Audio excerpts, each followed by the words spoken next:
Hello বন্ধুরা, আজ এসে গেছি তোমাদের সঙ্গে শেয়ার করতে ইঁচড় কিমা কোপ্তাকারি। তো এর জন্য যা যা লাগছে দেখো। আলু বয়েল করে নিয়েছি একটা, এখানে নুন মাখিয়ে রেখেছি এটা সেদ্ধ করে। আর এটা হলো ইঁচড়কে আমি চৌকো শেপে কেটে এটার মধ্যে নুন এবং হলুদ দিয়ে সেদ্ধ করে এটাকে এইভাবে মিক্সিতে ঘুরিয়ে পেস্ট করে রেখেছি। আর নিয়েছি এটা হচ্ছে মাটন, 4-5 টুকরো মাটনকে আমি সেদ্ধ করে মিক্সিতে ঘুরিয়ে নুন দিয়ে এটা মিশিয়ে রেখেছি। আর নিচ্ছি, আর লাগছে এটা, এখানে আছে আমন্ড বাদাম বাটা এবং পোস্ত বাটা। আর গ্রেভিটা বানানোর জন্য এখানে জিরে বাটা, লাল লঙ্কার গুঁড়ো, কাঁচা লঙ্কা বাটা, টমেটো, হলুদ, নুন সব এখানে দেওয়া আছে। আর এটা হলো মাটন যে সেদ্ধ করা স্টকটা আমি ফেলিনি সেটা। আর এখানে আছে একটু কর্নফ্লাওয়ার।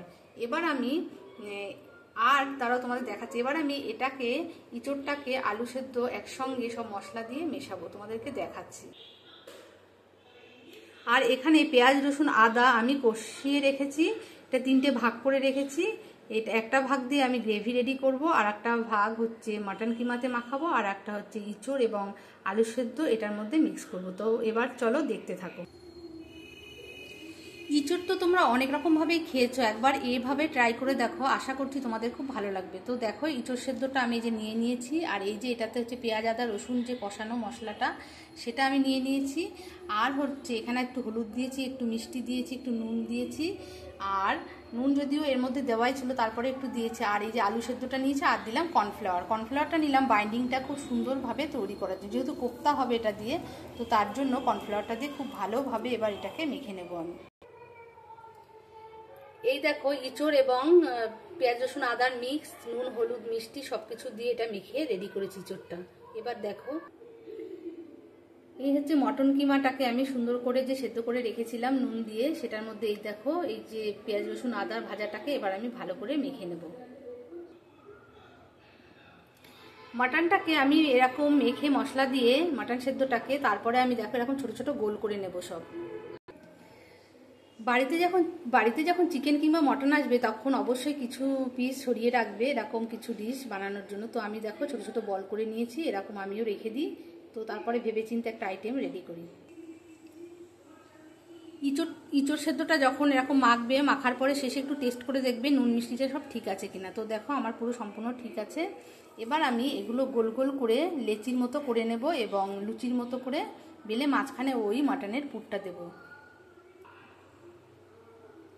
দেখো ইঁচড়টাকে লেচির মতো করে মাঝখানে একটা করে মাটনের বল দিয়ে দিয়েছি। আর যখন এই লেচিটা তৈরি করবে হাতে একটু তেল দিয়ে নেবে, তাহলে আর হাতে লেগে যাবে না। এবার আমি এটাকে মুড়ে দিয়ে তারপরে কোপ্তার আকার দিয়ে দেব।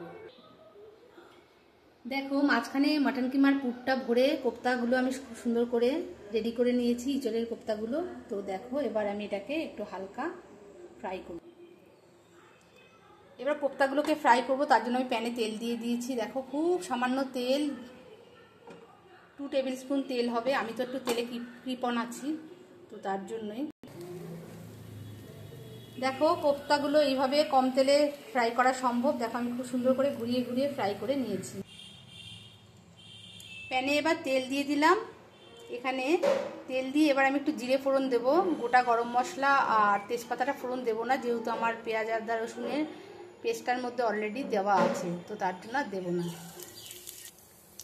জিরেটা হয়ে গেলে এর মধ্যে জিরে বাটা আর টমেটো, লাল লঙ্কার গুঁড়ো, হলুদ, নুন সব দেওয়া আছে, এটা আমি দিয়ে দেবো তেলে।